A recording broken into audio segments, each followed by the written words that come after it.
ஜெய் சாய்ராம் எங்கள் ஸ்ரீ சாய்ராம்.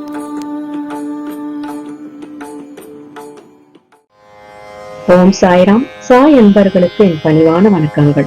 இன்று பிறந்த நாள், திருமண நாள் கொண்டாடிய அனைவருக்கும் நம் சாயப்பாவின் பரிபூர்ணமான ஆசீர்வாதங்கள் கிடைக்கட்டும். ஓம் சாய்ராம். நாம் 48 நாட்கள் ஸ்ரீ சாய்நாத ஸ்தவன மஞ்சரி பாராயணம் துவங்கியுள்ளோம். அனைவருடைய பிரார்த்தனைகளையும் நம் சாயப்பாவின் மலர் பாதங்களில் சமர்ப்பணம் செய்து அவருடைய அருளும் அனுகிரகமும் ஆசீர்வாதங்களும் அனைவருக்கும் கிடைத்து எல்லா வேண்டுதல்களும் நிறைவேற வேண்டும் என்று மனதார பிரார்த்தனை செய்து கொண்டு முழுமையான நம்பிக்கையுடன் தொடர்ந்து சாய்நாத ஸ்தவன மஞ்சரியை பாராயணம் செய்யலாம். ஓம் சாய்ராம்.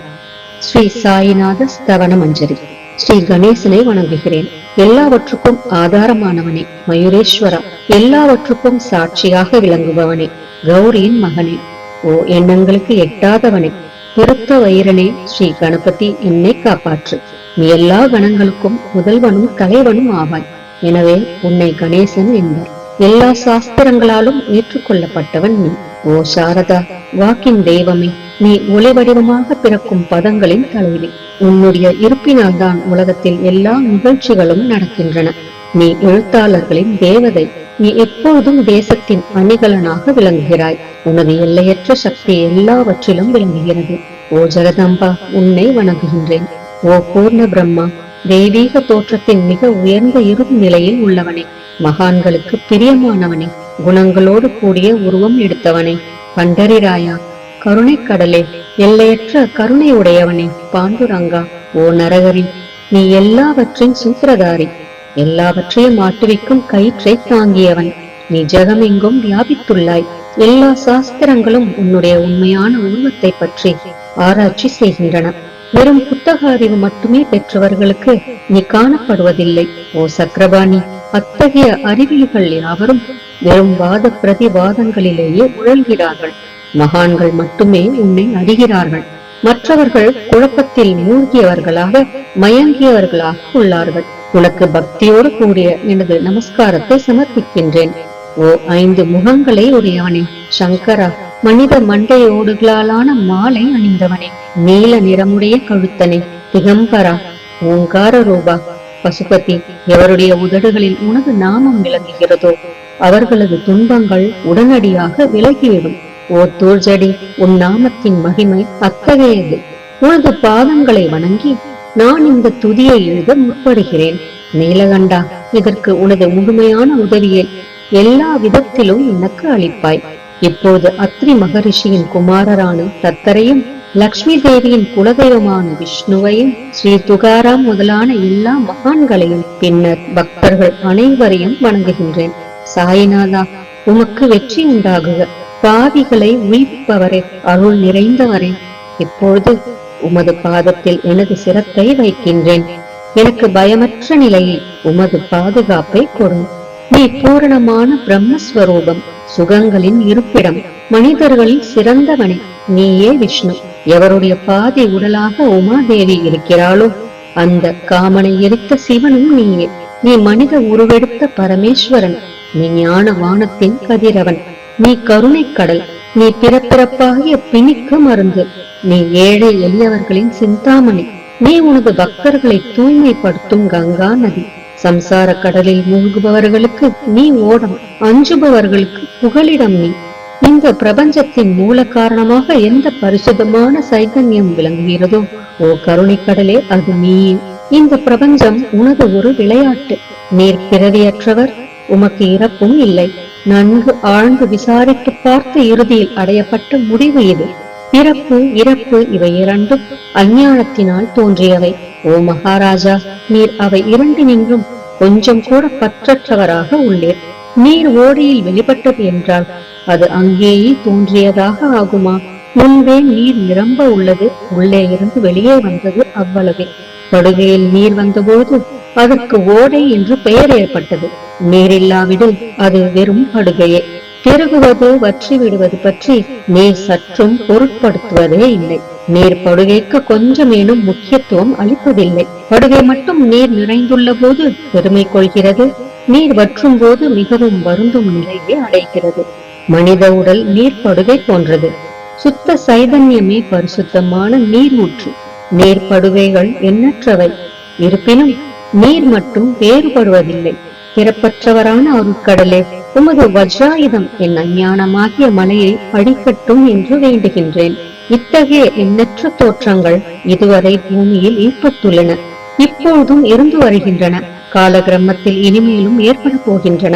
அந்த ஒவ்வொரு தோற்றத்துக்கும் ஒரு தனி பெயரும் குலமும் கிடைக்கிறது. அதன் மூலம் உலகத்தில் அவற்றை பிரித்தறிகிறார்கள். சைதன்யத்தை பொறுத்தவரை நான் நீ என்று கூறுவது பொருந்தாது.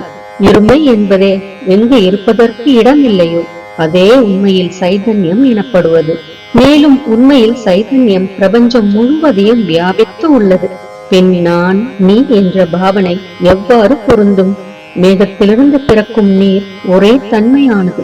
பூமியின் மேல் இறங்கிய பிறகு அதற்கு பற்பல வேறுபாடுகள் ஏற்படுகின்றன. கோதாவரி நதிப்படுகையில் விழுந்த நீர் கோதாவரி என்று அழைக்கப்படுகிறது. கிணற்றில் விழுந்த நீருக்கு அத்தகைய மேன்மை இல்லை. மகான்களின் உருவமாகிய கோதாவரியில் உள்ள நீர் நீங்கள். நாங்கள் குளம், குட்டை, கிணறு போன்றவர்கள். நம்மிடையே உள்ள வேறுபாடு இதுவே. எங்களுடைய வாழ்வின் உண்மையான குறிக்கோளை அடைய நாங்கள் உங்களிடம் வர வேண்டும். எப்பொழுதும் கரம் கூப்பி உங்களை சரணடைய வேண்டும். ஏனெனில் நீங்கள் புனிதத்தின் உறைவிடம். கோதாவரி நதிக்கு பாத்திரத்தினால் படுகையினால் புனிதம் ஏற்பட்டது. வெறும் நீரை மட்டுமே நோக்குவோமாகில் அது எங்கும் ஒரே விதமானது. கோதாவரி நதிப்படுகை புனிதம் வாய்ந்ததென்பது தீர்மானிக்கப்பட்ட உண்மை. அதனை தீர்மானிப்பதற்கு பூமியின் நல்ல தன்மை, தீயத்தன்மை ஆகியவையே உதவி செய்கின்றன என்பதை நோக்கவும். மேகத்தினின்று வந்த நீரின் புனிதத்தை எந்த பூமி பாகம் மாற்றவில்லையோ அந்த பாகத்தை சாஸ்திரம் அறிந்தவர்கள் கோதா என்று அழைத்தார்கள்.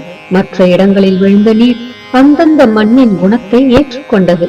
தோற்றத்தின் போது இனிமையாயிருந்த நீர் அசுத்தமாகவும் கசப்பாகவும் உப்பாகவும் ஆயிற்று. அவ்வாறே ஓ குருநாதா, எந்த சரீரத்தில் 6 வைரிகளின் மாசு ஏற்படவில்லையோ அந்த புனிதமான சரீரத்துக்கு மகான் என்ற பெயர் பொருந்தும். எனவே மேன்மையும் புனிதமும் பொருந்திய மகான்களை அந்த கோதாவரி என்றே கூறுகின்றேன்.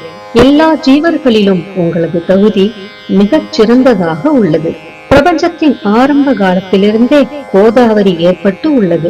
நீரும் முழுமையாக நிரம்பி உள்ளது. இன்று வரை அதற்கு குறைவு ஏற்படவில்லை. ராவணனுடைய வயிறு கோதாவரியின் கரைக்கு வந்தபோது இருந்த அதே நீர் இன்று வரை எவ்வாறு இருக்கும் என்று பாருங்கள். படுகை மட்டும் அதே. நீர் கடலை அடைந்தது. நீர்ப்படுகையின் புனிதத்தன்மை மட்டும் இன்று வரை நிரந்தரமாக உள்ளது. ஒவ்வொரு ஆண்டும் பழைய நீர் சென்று புதிய நீர் படுகையின் உள்ளே வருகிறது. பாபா, அதே நியாயம் உங்களுக்கும் பொருந்தும். ஒவ்வொரு நூற்றாண்டும் ஓராண்டை போலவும் அந்த நூற்றாண்டில் தோன்றிய சாதுக்கள் நீரை போலவும் அவர்களுள் மிக பெரிய மகான்கள் அலைகள் போலவும் உவமிக்கப்படுகிறார்கள். இந்த மகான்களின் உருவமாகிய கோதாவரியில் முதலாண்டில் சனதர், சனகர், சனந்தனர் முதலியோரின் வெள்ளம் ஏற்பட்டது. பின்னர் நாரதர், தும்புரு, பிரகலாதன், பலிராஜா, சபரி, அங்கதன், வாயுகுமாரன், விதுரர், கோபர்களும் கோபிகைகளும் தோன்றினர். இவ்வாறு இன்று வரை ஒவ்வொரு நூற்றாண்டிலும் ஒன்றன் பின் ஒன்றாக மகான்களின் வெள்ளம் ஏற்பட்டு வந்துள்ளது. நான் அதனை வர்ணிப்பதற்கு இயலாதவனாக உள்ளேன். ஓ சாய்நாதா, இந்த நிகழும் நூற்றாண்டில் மகான்களின் தோற்றமாகிய கோதாவரியில் நிச்சயமாக உமது வெள்ளம் வந்துள்ளது. எனவே உமது திவ்ய சரணார விந்தங்களுக்கு வந்தனை செய்கின்றேன். மகாராஜா, எனது துர்குணங்களை கொஞ்சம் கூட பொருட்படுத்த வேண்டாம். நான் ஏழை, எளியவன், அஞ்ஞானி, பாவிகளுக்குள்ளே தலை சிறந்தவன், எல்லா துர்குணங்களும் பொருந்தியவன். ஆனால் என்னை நிராகரிக்க வேண்டாம். பரிசக்கல் இரும்பினுடைய குறைகளை பொருட்படுத்துவதில்லை. கோதாவரி நதி தன்னை அடைந்த கிராமத்து சிறு ஓடைகளை திருப்பி அனுப்புவதில்லை. உங்களுடைய அருள் நோக்கை செலுத்தி என்னிடமுள்ள எல்லா தீய குணங்களையும் விரைவாக அழித்து விடுங்கள். அடியேனுடைய வேண்டுதல் இதுவே. பரிசக்கல்லின் தொடர்பு ஏற்பட்டும் இரும்பின் இரும்புத்தன்மை அழிக்கப்படாவிட்டால் குருநாதா, அது பரிசக்கல்லின் பெருமைக்கு இழுக்கு. என்னை பாவியாகவே இருக்கும்படி வைக்காதே. தாங்கள் தாழ்வும் அடைய வேண்டாம். நீங்கள் பரிசக்கல், நான் இரும்பு. எனது அபிமானம் உமதே என்பதை பாருங்கள். குழந்தை எப்பொழுதும் தவறுகள் செய்கிறது, ஆனால் தாய் சினம் கொள்வதில்லை. இதை நினைவில் கொண்டு எனக்கு உங்கள் அருளாகிய பிரசாதத்தை அளிப்பீராக. ஓ சத்குரு சாய்நாதா, நீயே எனது கற்பகத்தரு. சம்சார சாகரத்தை கடக்க உதவும் சிறந்த படகு நிச்சயமாக நீயே. நீயே காமதேனு, சிந்தாமணி. நீ ஞான வானத்தின் கதிரவன். நீ நற்குணங்களின் பெரும் சுரங்கம். சொர்க்கத்திற்கு செல்ல உதவும் படிகளும் நீயே. ஓ புண்ணியங்களின் இருப்பிடமே, சுத்திகரிப்பவரில் சிறந்தவரே. ஓ சாந்தமூர்த்தியே, ஆனந்தத்தின் உறைவிடமே. பிரம்மஸ்வரூபா, பரிபூரணனே, வேறுபாடு அற்றவனே, ஞானக்கடலே. ஓ ஞானத்தின் உருவமே, மனிதர்களில் சிறந்தவனே, பொறுமை சாந்தி ஆகியவற்றின் உறைவிடமே, பக்தர்களின் இளைப்பாறும் இடமே. என்பால் மகிழ்வு நிறைந்த உன் அருள் நோக்கை செலுத்து. சத்குரு மச்சிந்திரரும் நீயே, மகாத்மா ஜாலந்தரரும் நீயே. நீயே நிவர்த்திநாதரும் ஞானேஸ்வரரும் ஆவாய். கபீர், ஷேக் முகமது, ஏசுநாதர் ஆகியோரும் நீயே. நீயே போதலாவும் சாவதாமாலியும், உண்மையில் ராமதாசரும் நீயே. சாய்நாதா நீயே. துகாரம், சகாராம் மகாராஜும் மாணிக்க பிரபுவும் நீயே. உமது இந்த அவதாரம் உண்மையில் அறிய முடியாத விதமாக உள்ளது. தங்களுடைய ஜாதியை பற்றி எவரும் அறிந்து கொள்ளும்படி தாங்கள் விடவில்லை. சிலர் உங்களை முஸ்லிம் என்கின்றனர், சிலர் அந்தனர் என்கின்றனர். கிருஷ்ணனுக்கு சமமான லீலைகளை தாங்கள் செய்கிறீர்கள். ஸ்ரீ கிருஷ்ணரை பார்த்து பலரும் பலவிதமாக பேசினர். சிலர் எதுகுலத்து அரிய ஆபரணம் என்றனர், சிலர் இடையன் என்றனர். யசோதை மென்மையான குழந்தை என்றாள். கம்சன் மகா காலன் என்றான். உத்தவர் அன்பு வடிவானவன் என்றார். அர்ஜுனன் பூர்ண ஞானி என்றான். அவ்வாறே தங்களை பற்றியும் தத்தமது மனதில் நிச்சயப்படுத்தியதற்கு தக்கபடி அவரவர்கள் அழைக்கின்றனர். மசூதி உங்களது இருப்பிடம். உமது காதுகள் குத்தி இருக்கப்படவில்லை. உங்களது பாதியா சரங்கையும் பார்த்துவிட்டு உங்களை முஸ்லிம் என்று கூறுவது பொருத்தமாகவே உள்ளது. அவ்வாறே கருணை வடிவான உமது அக்னி வழிபாட்டை பார்த்து நீங்கள் இன்றுதான் என்று எங்கள் மனதில் நிச்சயம் ஏற்பட்டது. ஆனால் வெளி விவகாரங்களில் உள்ள இத்தகைய வேறுபாடுகளை தர்க்கவாதிகளே விரும்புவார்கள். உண்மையான ஞானத்தில் ஆர்வமுள்ள பக்தர்கள் அவற்றுக்கு முக்கியத்துவம் அளிக்க மாட்டார்கள். நீங்கள் பிரம்மத்தின் நிலையில் விளங்குகிறீர்கள். உங்களுக்கு ஜாதியும் கோத்திரமும் இல்லை. நீர் எல்லோருக்கும் குருமூர்த்தியாகவும் ஆதி காரணமாகவும் உள்ளீர். முஸ்லிம் இந்துக்களிடையே பகைமை ஏற்பட்டதால் அவர்களை ஒற்றுமைப்படுத்துவதற்காக மசூதி அக்னி இரண்டையும் ஏற்று பக்தர்களுக்கு உங்கள் லீலையை காட்டினீர்கள். தாங்கள் ஜாதி மதங்களுக்கு அப்பாற்பட்டவர். நீங்கள் பிரம்மமே. உண்மையில் நீங்கள் அது தத்துவமசி. நீங்கள் உண்மையில் தர்க்கங்களுக்கு அப்பாற்பட்டவர். உங்கள் முன்னால் எவ்வளவோ தர்க்க விதர்க்கங்கள் நிகழ்ந்தன. அங்கே எனக்கு சாதாரண மொழிகள் எப்படி ஏற்படும்? ஆனால் உங்களை பார்க்கும் போது என்னால் மௌனமாக இருக்க முடியவில்லை. துதி செய்வதற்கு உலக வழக்கில் பதங்களே சாதனமாக உள்ளன. எனவே உங்கள் அருளாசியுடன் பதங்களால் என்னென்ன வர்ணனைகள் ஏற்படுகின்றனவோ அவற்றை எப்பொழுதும் செய்வேன். மகான்களின் தகுதி கடவுளின் தகுதியை விட வேறுபட்டதும் மிக உயர்ந்ததும் ஆகும். சாதுக்களின் அருகில் எனது உனது என்ற வேறுபாடுகளுக்கு சிறிதேனும் இடமில்லை. கிரண்ய கசிபுவுக்கும் ராவணனுக்கும் கடவுளை வெறுத்ததன் மூலம் மரணம் ஏற்பட்டது.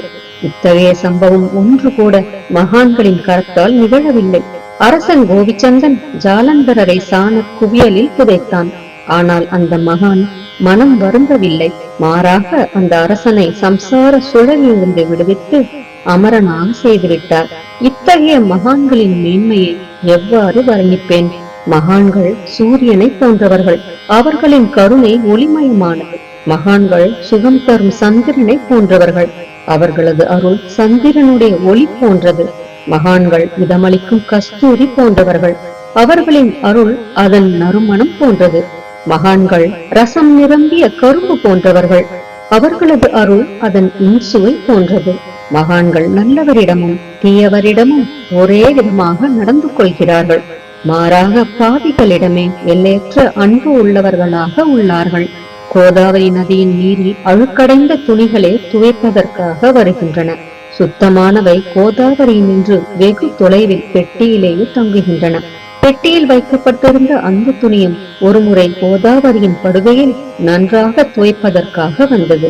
இந்த உவமையில் பெட்டிதான் வைகுந்தம். நீங்களே கோதாவரி, நம்பிக்கையே படிதுரை, ஜீவாத்மாக்களே துணிகள்.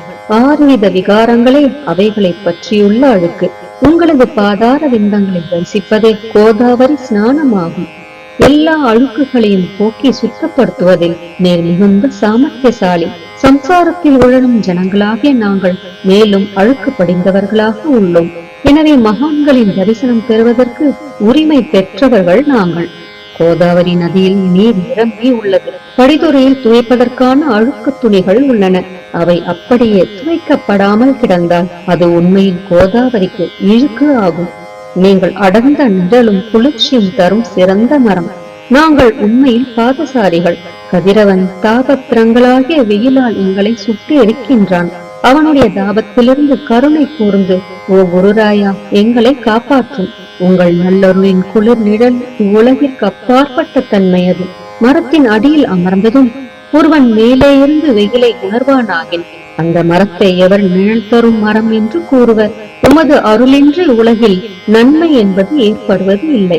தர்மத்தை நிலைநிறுத்துவதற்காக சேஷிஷாய் அர்ஜுனனுக்கு நண்பனானான். விபீஷணன் சுக்ரீவனுடைய அருளினாலேயே அரசன் ஸ்ரீராமனின் அருகாமையை அடைந்தான். மகான்களின் மூலமாகத்தான் ஸ்ரீஹரி மேன்மை அடைந்தார். எந்த பிரம்மத்தை பற்றி வேதங்களில் கூட வர்ணிக்கப்படவில்லையோ அத்தகைய பிரம்மத்தை உலகத்தில் சகுனமாக செய்து வெட்க வைத்தார்கள் மகான்கள்.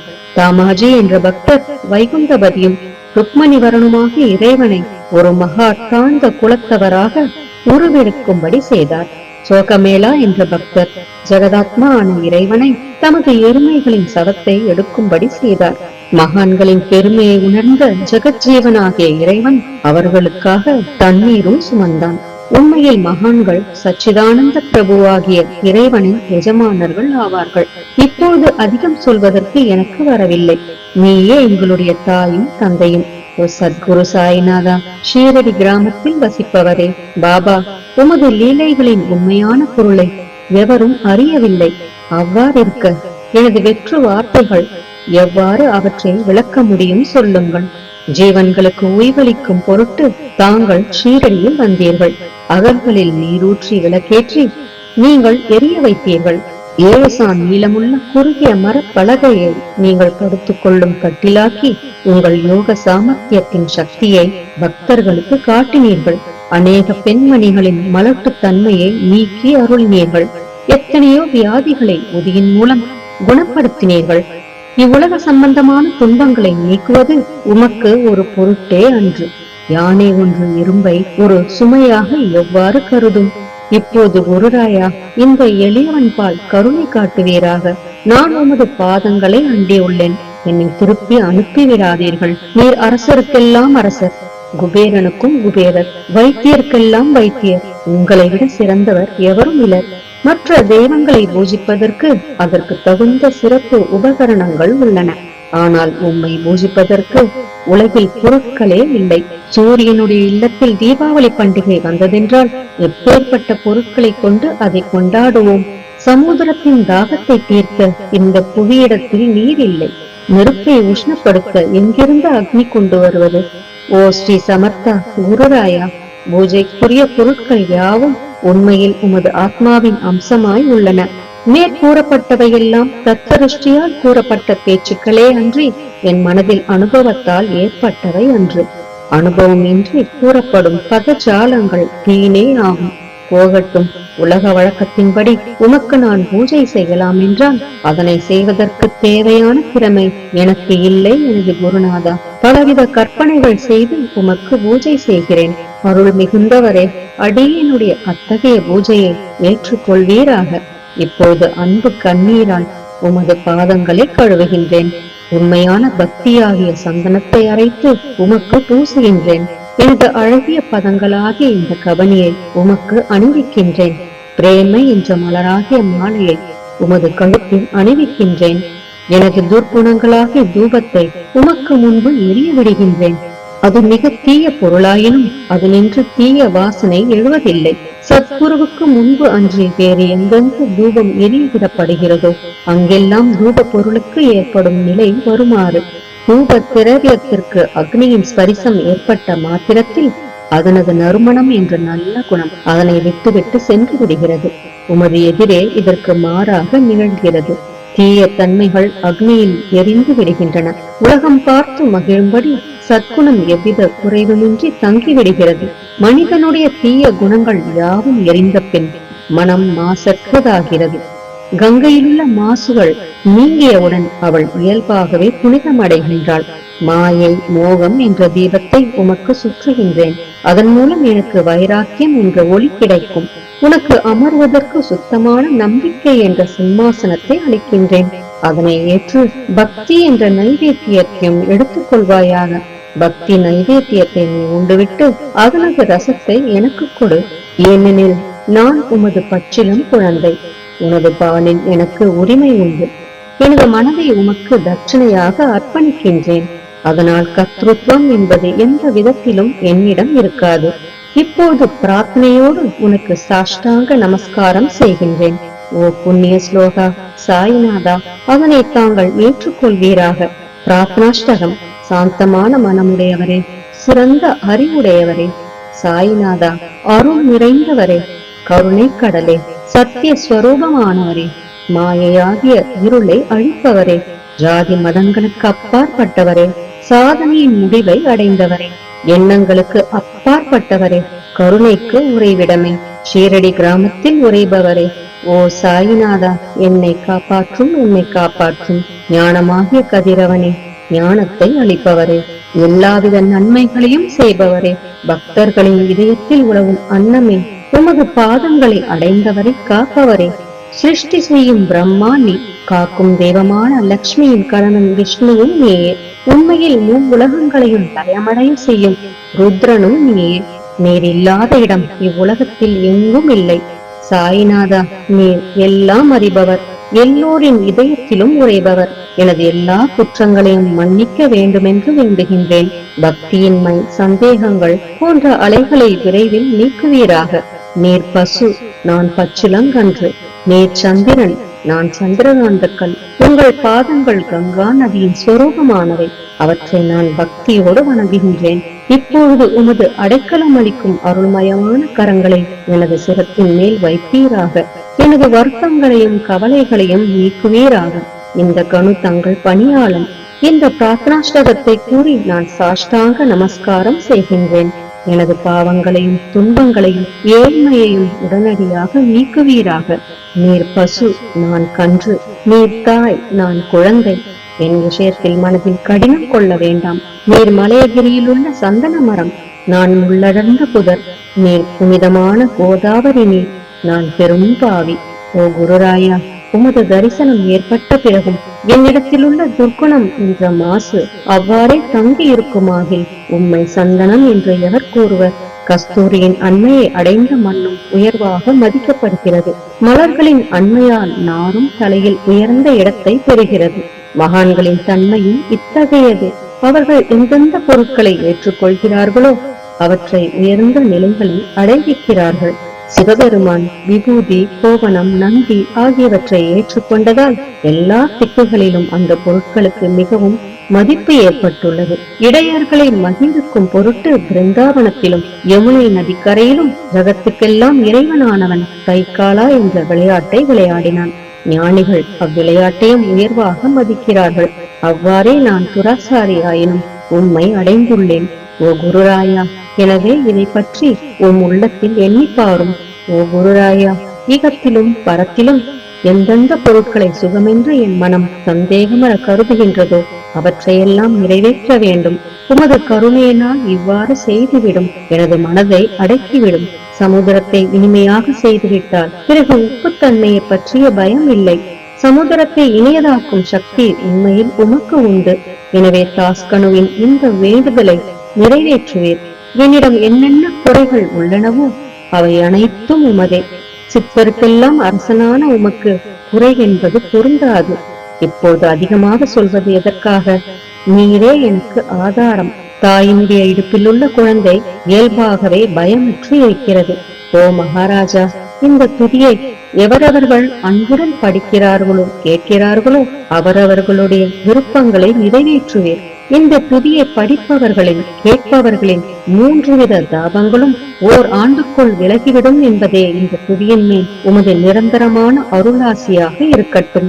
ஸ்நானம் முதலியவற்றை செய்து சுத்தமாக ஆன பின் உங்கள் மனதில் சுத்தமான பக்தியோடு தினமும் இந்த துதியை படிக்கவும்.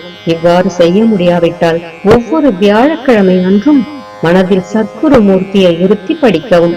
அதுவும் கூட இயலாவிடில் ஏகாதசி தோறும் அதன் விளைவுகளை பார்ப்பதற்காக இந்த துதியை படியுங்கள்.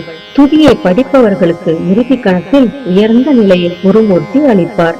நான் சொல்வதை கேட்டுக் கொண்டிருப்பவர்களே, இவ்வுலகியல் ஆசைகளை அவர் விரைவில் நிறைவேற்றுவார். இந்த துதியை பாராயணம் செய்வதால், மீண்டும் மீண்டும் படிப்பதால் முட்டாள்கள் அறிவாளிகள் ஆவார்கள்.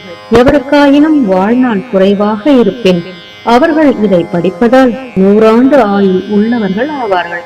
இந்த துதியை படிப்பதால் செல்வத்துக்கு குறைவு இருந்தால் குபேரன் அவர்களது இல்லத்துக்கு வந்து பணி செய்வான். இது சத்தியம் என்று மும்முறை உரைக்கின்றேன்.